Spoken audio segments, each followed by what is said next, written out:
Hi everybody, my name is Letiredd. Mainly create content around Star Citizen, and today I'm going to be reacting again to another Star Citizen, the IAE show, episode 4. So welcome in. Thanks for joining. Como se va, Alex? And alright, let's just jump right into this. Today's episode is kind of cool if you're not too used to how things work behind the scenes and voice actors and something stuff like that, and we learn more about the character of Jax McCleary and all the shenanigans around him. It's kind of funny. I kind of stopped halfway through, so we'll see what it is all about. Let's jump right into this. Welcome everybody to our IAE Best in Show special. I'm your host, Jared Huckabee. We've had 3 great episodes of the IAE show so far. I hope you really enjoyed them. We had a lot of fun making them. On our last episode, our Best in Show special, we wanted to do something a little bit different. We wanted to have a one-on-one chat with a certified Star Citizen legend. So let me see if I can give you the proper introduction. Okay. So this person has performed in over 30,000 commercials, equaling over 2,000 hours of broadcast television, and has been heard by an estimated 2 billion people around the world. How's that for an intro? Please join me in welcoming to the spaceship to IAE, the person you know as Jax McCleary, Mr. Jonathan Booth. Jonathan, welcome to the show. Jared, it's really good to be here. Thanks very much for asking me. Before we get started, let's just prove to everybody you are who we say you are. Look into that camera. Give everybody an intro. It's been a while. I've been away, of course, for a couple of years, haven't I? Let's see how we do. Okay. Welcome, ladies and gentlemen, to the Intergalactic Aerospace Expo 2954. I'm your guest, Jax McCleary. So this is kind of cool. So as I was saying earlier, I watched half of this episode. See, I work in this kind of stuff, so like the behind the scenes for me is never that interesting. But I do think that if you like this kind of stuff, if you think the Jax McCleary character is funny, if you like Jimmy, it's a good episode. It's a good episode. Oh, awesome. All right. We wanted you on the show for so long. It's been one of those things where, Jax is such an integral part of the Star Citizen experience going back to 2014. So let's start things off before we get to meet Jax McCleary. Let's meet Jonathan Booth. Tell us, who are you? What do you do? It's a rather strange thing because I've been one of those strange creatures called a voiceover artist for the last 35 years. So I sit in a small studio and I read the words I'm given and they go to various places all around the world. But doing this, Jax McCleary, is really the only performance stuff I've done. So it's a real honor and a privilege to be part of it. I really love it. What are some of the things people might have heard you from or know you from? Here in the UK, I do say if you're over 30, I guarantee you've heard my voice before because I've done lots of stuff on the BBC, the BBC Continuity it's called. So, okay. Graham Norton tonight at 10:40 on BBC One, things like that. So I've done lots of, as you say, lots of commercials, lots of broadcast documentaries, audiobooks, all sorts of things. How did you get started in the industry? I was a DJ on a radio station down in Brighton in the south of England, but wanted to branch out a bit more, so I started to write and voice radio commercials and got into that, did a lot more of that, and it sort of all came along from there. All right, so let's get into it then. Jax made his first appearance in 2014 in Galactic Gear Reviews the M50. Let's take a look. Now, over the last few years, Origin has become more known for looking fast than any sort of actual speed. Meet the new M50. Flying the M50, an incredible man who, for some inconceivable reason, has never won a single Murray Cup. Me. Tell me how you came to CIG. Now, this was just voiceover at this point. 2014, we hadn't begun our era of PCAP yet. How were you approached? How did you get the role? Well, it was strange. I got a call saying, "Would you like to come in and do this?" So we went to a studio in Soho, London Voice Studio, which I'd been in many times for other things. But this was different because it was a great script. It was lots of fun, and we just wanted to try and make it a larger-in-life character who's developing these stories about these ships for the people who were going to be flying them. And it was great. It was different to what I was doing before, so it was great fun. What did they tell you about the project, about Star Citizen? What did you know going in? I knew nothing going in. So it was completely new to me, and they opened up this whole world of how Star Citizen was being developed and who was going to be involved, and It just sounded really exciting, and so it was just great trying to sort of project that character. There's a line in that commercial. I was still a backer at this point. I was still a fan of the project, and the line is an orgy of mind-bending numbers. The stats are an orgy of mind-bending numbers. When you had to read that line, did you think you'd still be here 10 years later?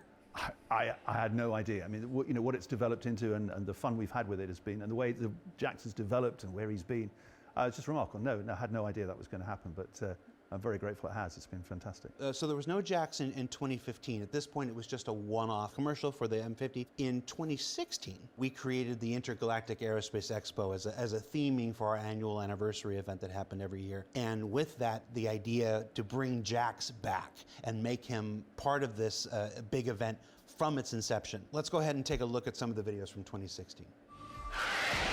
Do you sense that electricity in the air? Do you smell those ionized particles?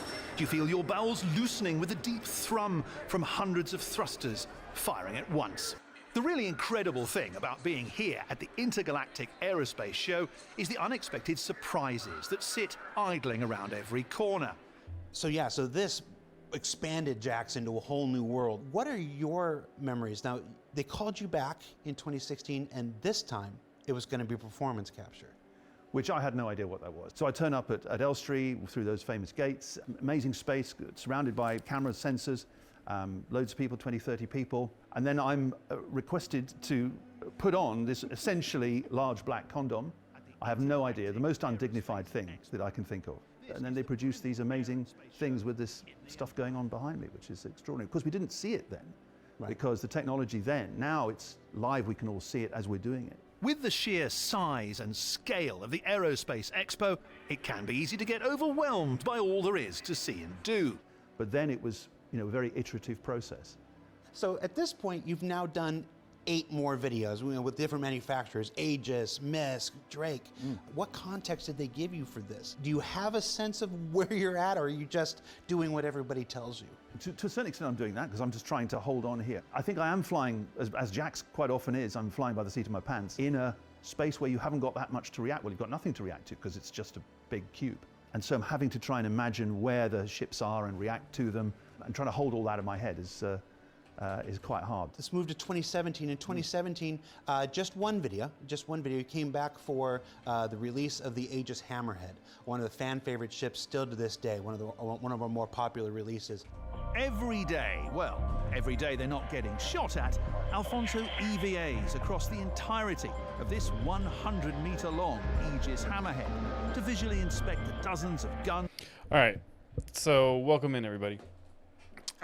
This has been kind of cool, so as someone who came in later in the game, what I appreciate most about this video is kind of seeing the evolution of their little teasers and everything.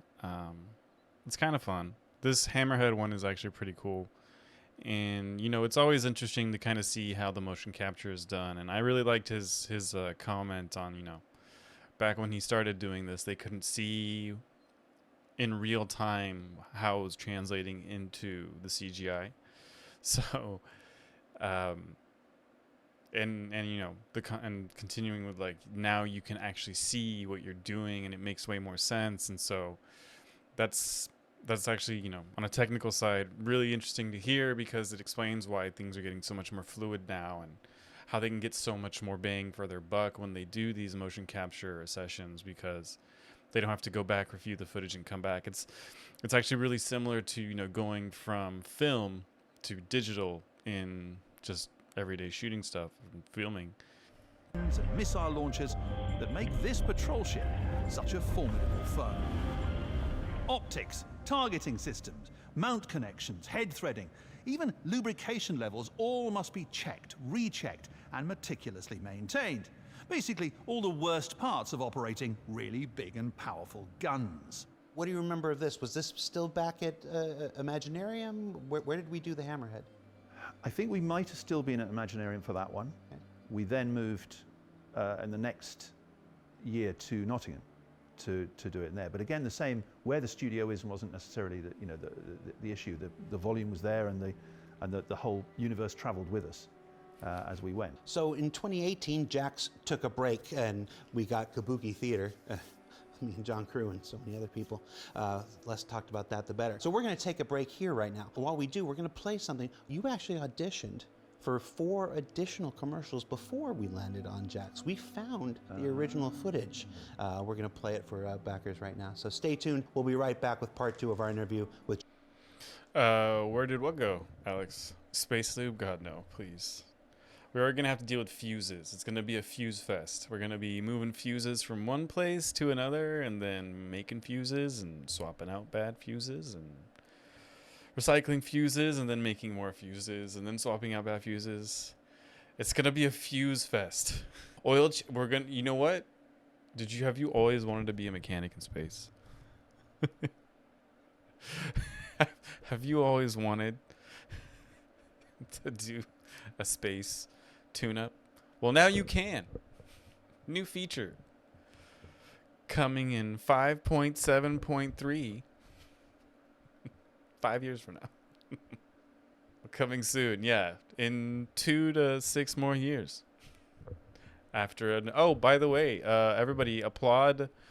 Yeah, exactly. Everybody applaud CIG for having passed 750 million raised by backers. Applaud yourselves for having opened your wallet so generously.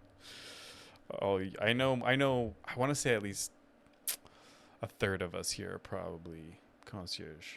750 millions ils ont dépassé de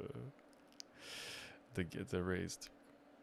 750 million, yes. That's just what was raised by backers. There's at least another 50 to 150 million in investor money. So they're actually very close to the billion. The 750, I think we're at 760, that is only backer money. Ça, c'est que de la thune des backers, des joueurs comme nous qui ont décidé de lâcher des thunes. On a fait péter le portefeuille. The new Dune movie? Wait, the 2-parter? That seems excessive because I just found out how much it cost to make seasons 1 and 2 of Ring of Power. Over 800 million.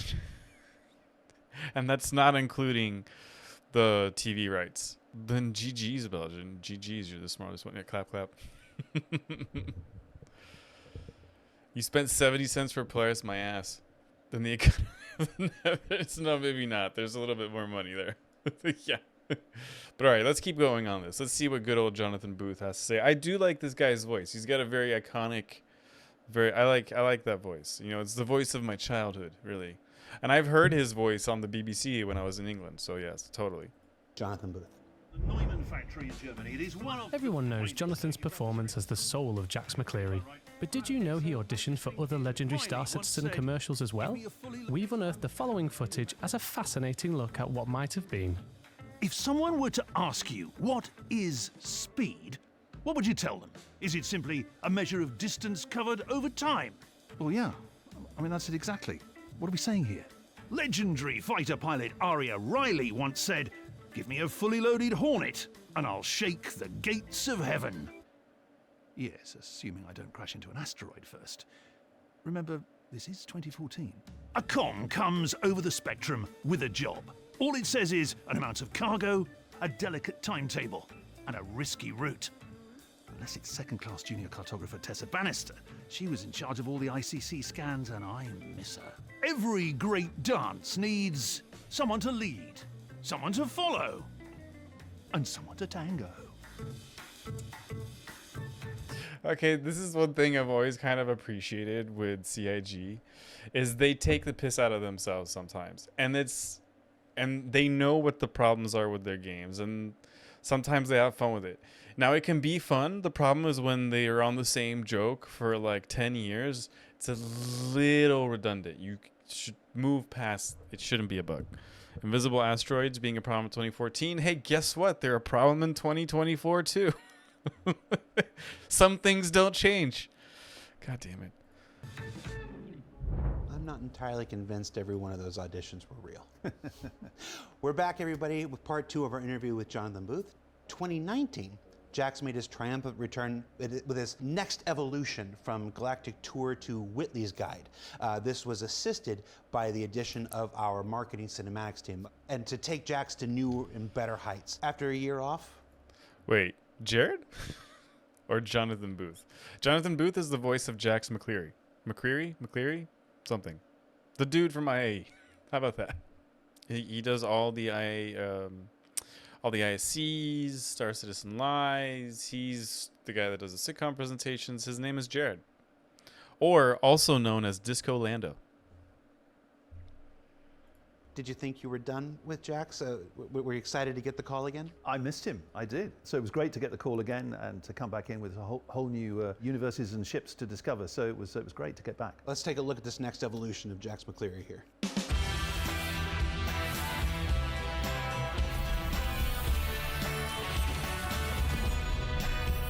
This is in fact not an Anvil Pisces, but a true-scale remote-controlled replica.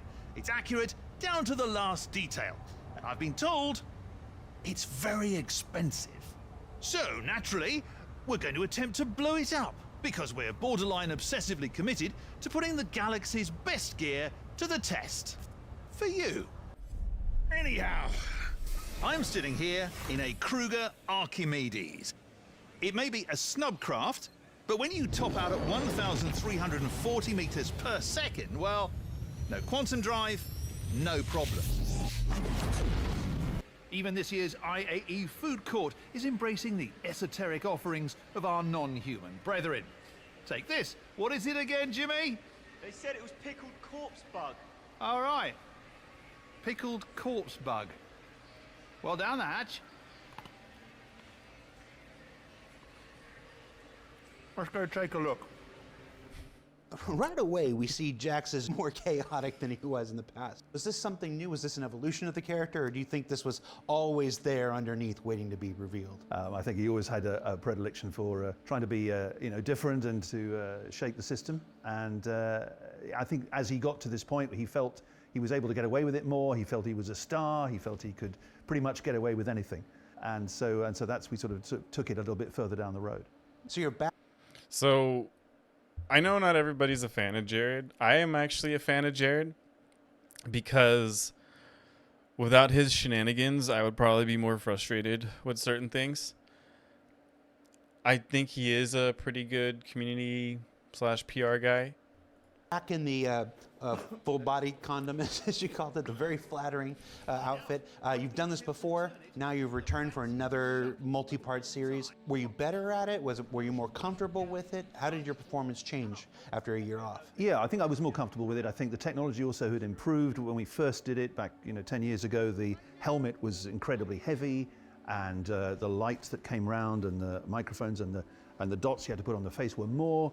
So it was much more easier to move around. And the helmet was lighter, so you could have a lot more freedom of movement, and you could see a bit more rather than having the lights right in front of your face. You could actually see what was going on. So it was easier. And one of the signature elements of this 2019 Whitley's Guide Evolution was the introduction of Jimmy.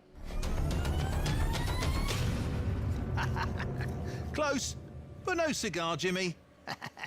When you found out you were going to have a sidekick now, what were your thoughts on Jimmy? What was it like working with Jimmy? Jimmy's great. Jimmy's he's a fantastic character, and he's a real gentleman. He's a good guy, and I think he turns up to make Jax look bad, which is what he does effectively. He's the good guy. Jax came back again in 2020 and 2021. Let's take a look at some of those videos. Jimmy, the blindfold? I thank you. Here it comes. It's a javelin. No, Idris. Idris! Sir! We'll just do a little bit of that at the bottom. Finish that off. There we go. Jax McCleary. Ha! I mean, the cannons on those Ares models. What is that, like a size 7? That is nuts. Absolutely insane. Raw power. Couldn't have put it better myself, mate. So these episodes had to be produced during the pandemic. How did that change the experience? It was fascinating because I thought, well, they're not going to be able to do it. But it was handled so well. All the procedures were in place, all the safety was in place, and we all had the masks and the various things, and we did things in iterative processes. So You guys just got an inside look at what my life looked like for 2 years shooting in LA. Not in enclosed rooms like this all the time, but this was a real thing, and we had to follow it.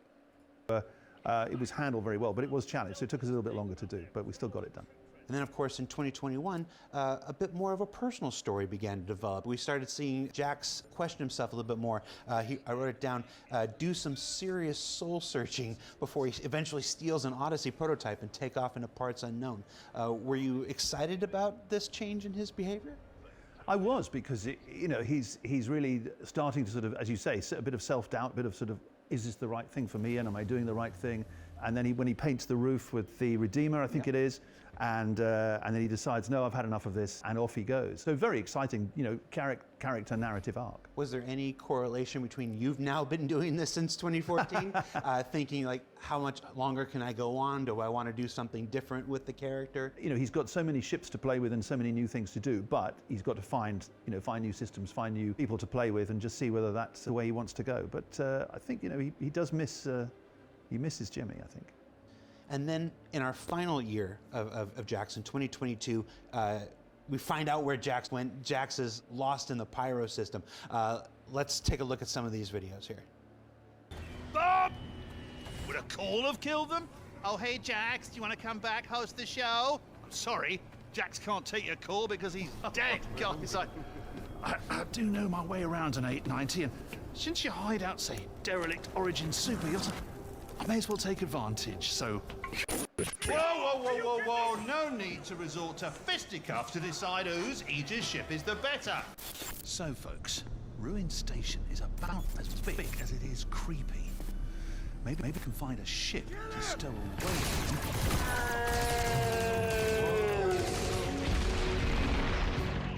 I tell you what, Jimmy, if you hadn't shown up when you did, I would have been dead. But if Bob and the crew hadn't swooped in, we'd both be ink spots on the Ruin Station pavement. I owe both of you big time. Don't mention it. Now strap in, boys. It's a long way to the jump point. When you read that for a script, Jax is dead. Did you know that Jax wasn't really dead? What did they tell you ahead of time? They didn't tell me. I think this is what happens in movies. They don't tell the actors what's actually happening. You don't know. I thought, oh well, maybe Jax, has died. They're obviously getting in new people. They're getting in new presenters for the show. So that's it. So it was great to find out that he wasn't dead. He was sitting in a squalid bedsit in the pyro system, and saw on the television that he was going to get replaced, and said, "That's it. I'm coming back. I'm not having that." So Jax's story evolves here. Stewardship of Jax has passed from different directors with time. You've been with tremendous folks like Josh and David Roth and Kat over the years, bringing Jax to a new place throughout pyro system. Your story is dramatically different now. You're working with criminals. You're getting into trouble here, and this is your first shoot here. This was the first shoot here in Manchester, this fantastic facility here. So that was amazing. Bigger volume, more people, more things, and lots more physical stuff as well. You're ducking behind things, and there's lots more pieces of real things on the sets that you can interact with. And great, and it was great to work with new characters as well. Bob, I didn't treat Bob very well. I stole her ship, so that wasn't very nice. But great to work with them, and a lot more exciting things for Jax to do. Now, at the end, Jax has stolen his ship. We leave him tumbling, unknowingly in the pyro system. Yeah.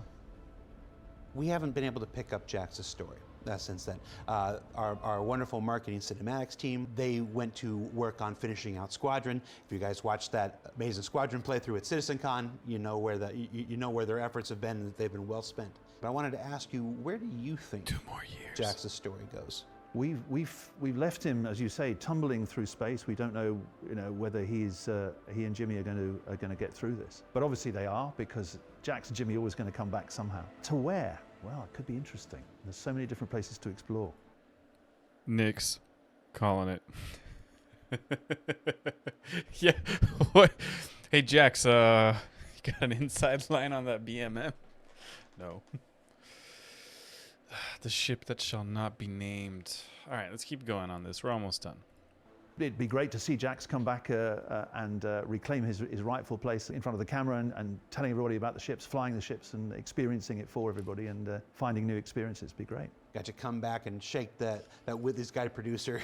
Yeah, I think... No, there's only one host of Whitley's Guy. I think there's only one Jax McCleary, and she needs to know that. So we're pretty much at the end of our journey for now anyway. How would you summarize your overall experience as Jax? It's been a huge privilege to be part of this universe. It has been fantastic to work with such an incredibly talented team of people, technicians and actors and producers and directors. And I just hope that I've sort of held up my end, as it were, and done what's needed to be done. But it's just fantastic to be part of. It's been a great privilege. I think I speak for everybody when I say we all love Jax. He's the most prolific character in the Star Citizen universe right now. Every year there's a call for Jax to return, and at some point the stars will align. We'll be able to continue Jax's story, and that's all very important to us. So thank you so much for coming up. Thank you so much for agreeing to be here, for sharing some stories, and I hope to see you back in the, what was it, the full body condom? Yeah, I'm afraid so. It's got to be done. White warts? It's got to be done, yeah. We've now said that 3 times. I'm sure we probably could have gone away with it once, but we've said it 3 times. Oh dear. Well, it's been a great privilege to be here and to talk to you, Jared. It's been fantastic. Before we go, let's send everybody home with a proper Jax farewell, shall we? I just want to say, from the bottom of Jax's black heart, thanks very much for watching all these years, and I promise Jax will return. For now, have a great IAE, and this is Jax McCleary, signing off.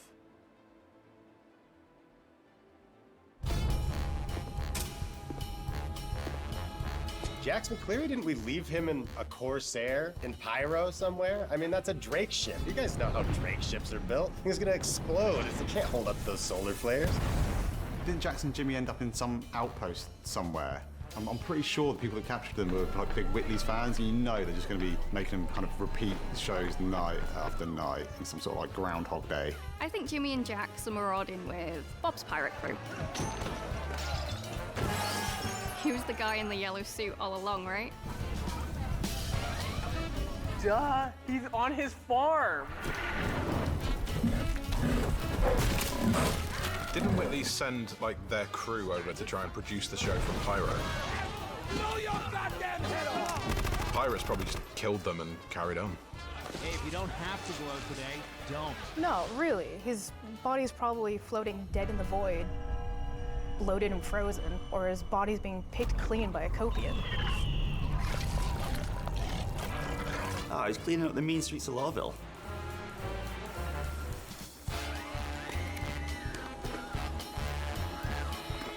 I got it.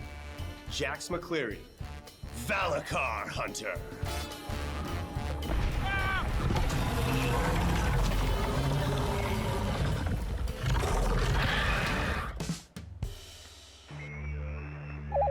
Brutal! Put him on the hot seat. Change the channel.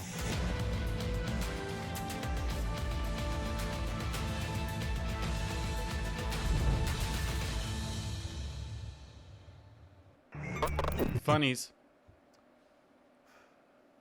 How long do we have to sit here?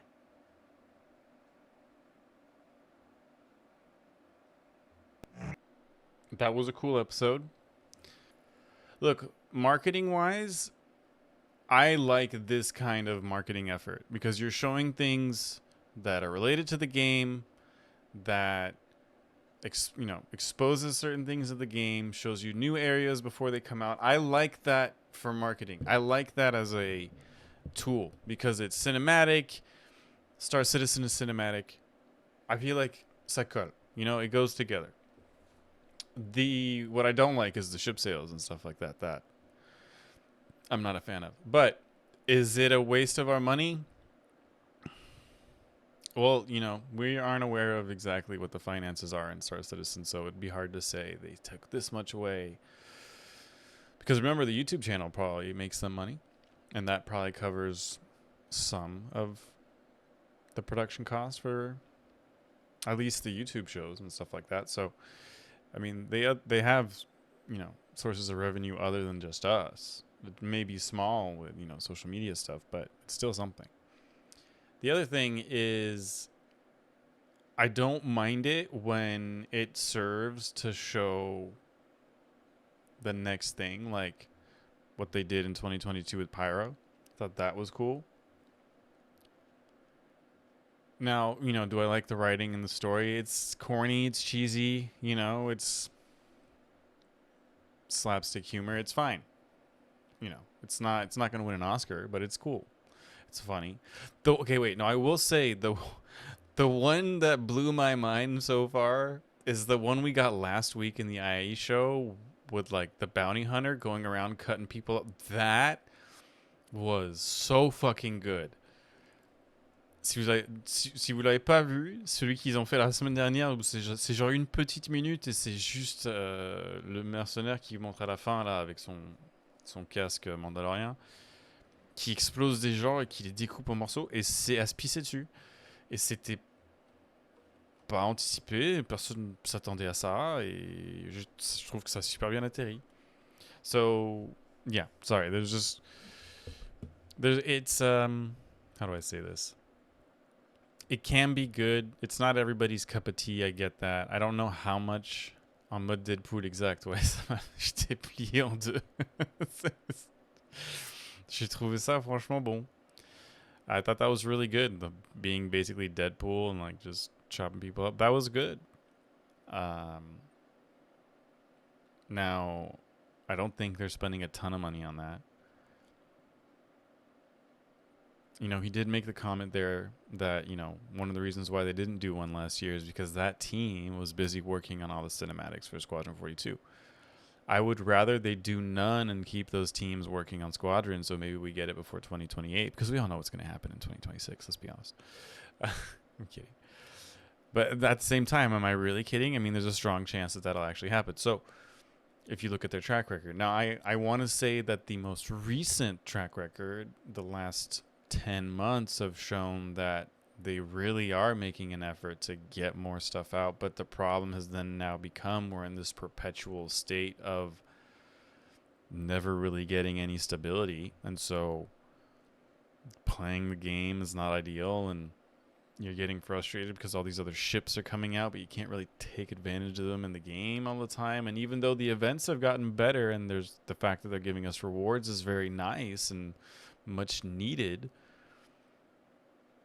there's still the whole problem with like, why do I have to attempt this mission 10 times for it to succeed 6 times? You know what I mean? Like, when we spent a day with Bite Size Hobbit just trying to get everybody their phase 1 and 2s, we spent 4 hours just trying to get people their phase 1 because we'd complete the missions, but it didn't count for some people. And then there would be bugs and people would have to come back, and all of that really doesn't help the experience. Which is why a lot of the times, like, if it's an unstable patch, you can't recommend the game. It's really hard to. And, like, I don't know how you all feel, but I feel like this free fly was one of the free flies where I felt the least amount of people came in. I didn't really get the impression that there were a ton of people trying out the game, and I think that's maybe for 2 reasons. One, the game isn't very stable right now. It's this weird thing in live where, like, it works, you can run around, do stuff, but your elevators don't necessarily work. You can't necessarily get things to work with your hangar. There are problems with ships. You know, there are problems with party markers, even though it's gotten somewhat better, I must admit. You know, there's still issues all over the place. Bringing stuff out is one thing, exactly, Flo, but it should work and get some connections to each gameplay loops. But there is, like, mining. It's there, but yeah, what are you going to do? Trading here, okay, and so on. Nothing is connected yet. And that's the real issue with Star Citizen. There's been so many nights where I decide I want to play, and what do? I just sit there and I mass run bunkers.